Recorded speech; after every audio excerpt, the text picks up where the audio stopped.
ladies and gentlemen, we get our tour starting in just a few moments. We're going to let everybody kind of filter down. Don't want to leave anybody behind. Everybody having fun so far? Alrighty. Who's got the bad puns are over?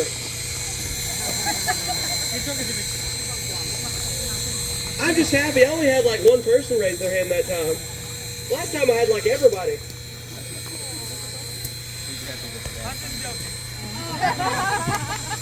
Another bad pun. There goes the...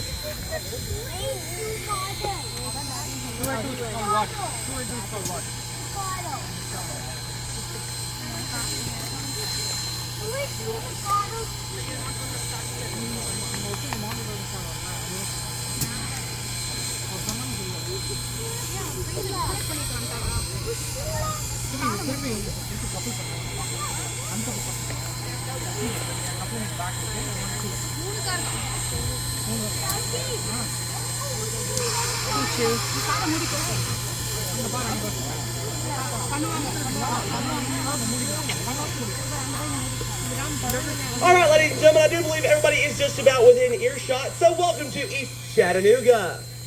As you can see, we have quite literally reached the end of the 3 miles of track donated to us by the Southern Railway, and we have 2 options from this point.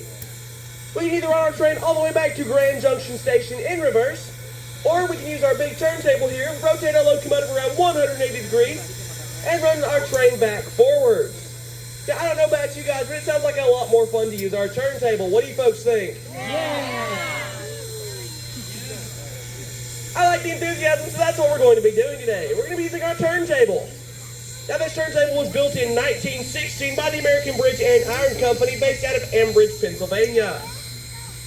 It was built for use on the Central Georgia Railway at their locomotive shops in Macon, Georgia, where it was used up until 1925.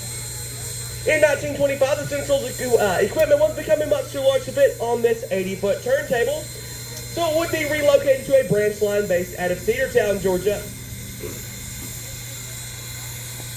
In Cedartown, the turntable would unfortunately become abandoned. We found this turntable in the late 1970s. We moved it to this location and it received a $100,000 overhaul. Its first day of service here at TVRM was July 4th, 1982. Now this turntable is 80 feet long and weighs in at 80 tons. Your locomotive today weighs in at about 200 tons, making the overall weight between the two just around 280 tons. Now I know what you're thinking, why is he telling me all this? Why does the weight matter so much? Well, it may surprise you that this turntable was originally turned by hand. Upon completion in 1916, it was built as an Armstrong table. What that meant is there would be a set of poles extending from each corner of our turntable, and it would then take at least 4 people to completely turn this turntable around. Now, I do need 4 volunteers from the audience today. I have 1, thank you, ma'am. I have 2, thank you, sir. If you'll stay right there for just a moment. I have 3, and I have 4. Where's the 4 of you that volunteered? We thank you. Everybody give them a quick round of applause.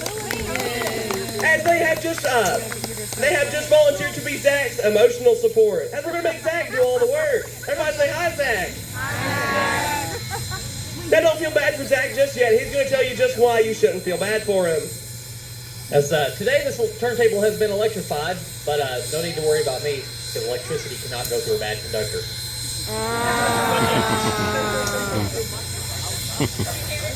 The jokes keep getting worse. Believe it or not, he is the one that trained me and taught me all the bad jokes. Everybody once again say thank you, Zach. Thank you, Zach. All right, we'll go ahead and get our locomotive on the turntable now. Like I said, this turntable is 80 feet long. Your locomotive today, the 4501, is approximately 85 feet in length. So there's about 2.5 feet of overhang on this turntable. Because of this, we do ask everyone to please remain well behind that yellow safety line painted on the ground in front of you. Once again, we do ask everyone to please remain well behind that yellow safety line painted on the ground in front of the turntable. And on comes our locomotive, the Southern Railway number 4501. This locomotive was built in October of 1911 by the Baldwin Locomotive Works in Philadelphia, Pennsylvania for the Southern Railway. It is an MS-class Mikado locomotive, Mikado referring to its wheel arrangement, a 282 locomotive, meaning that there are two small driving wheels in the front of or pilot wheels in the front of the locomotive, 8 large driving wheels, and then 2 trailing wheels here under the cab. Now, the 4501 was the first of 182 MS class Mikados built for the Southern Railway.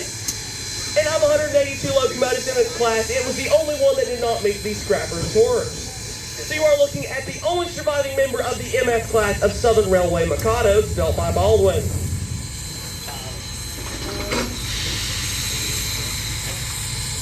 Now, because of its length, we have to position this locomotive perfectly on our turntable. Take the cooperative effort between Zach and our engineer, Kyle. And before he turns away, I would like to point out our engineer. I'm going to give away to our engineer, Kyle. Without Kyle, we could not have made it to East Chattanooga today. And then once you see him on the other side, everybody make sure you wave to your fireman, Brian. Without Brian, our locomotive would not have had the steam to make it to East Chattanooga today. Now, the 4501 here has had quite the interesting life. It was delivered to the Southern Railway in October of 1911. And on the Southern Railway, it was a short, fairly bland freight train. In the mid-1940s, the Southern Railway would begin to decline. The 4501 here would be one of the first classes to be replaced by a modern diesel-electric locomotive. They began replacing steam locomotives because the diesel locomotives were far more efficient and far cheaper to operate. Now, the 4501 would be placed into storage and then later sold to the Kentucky and Tennessee Railway out of Stearns, Kentucky. On the KNT, it would be redone with number 12, where it was a whole long coal trains up the mountains of Kentucky. Now, even in 1964, even the Kentucky and Tennessee, a small short line railroad, was becoming dieselized. That put the 4501 back up for sale. One of our founding members, Mr. Paul Merriman, went up to the KNT with an offer of $5,000 to purchase the 4501. And as you can see, they graciously took our offer. We purchased the 4501 and ran it back to Chattanooga under its own power. It was one of the steam locomotives to travel on the Southern Railway under its own power after dieselization. We must now line our locomotive up with track 2, while our train's on track 1. That's how we can perform what is known as a runaround. Now, what that means is that our locomotive is going to go past our train and then through a switch. It will then reverse back through that switch and recouple to the end of our train. So what was it? The front is now the back and vice versa. Now, ladies and gentlemen, that will conclude our turntable demonstration. How about a quick round of applause for our crew today? We couldn't do it without them. Like I said, that will conclude our turntable demonstration. For those of you that would like, you can now follow me back to our back shop. We'll have the next segment of our tour. If you do not wish to visit the back shop, you can reboard the train at this time. So for those of you that would like, it will be right this way to our back shop.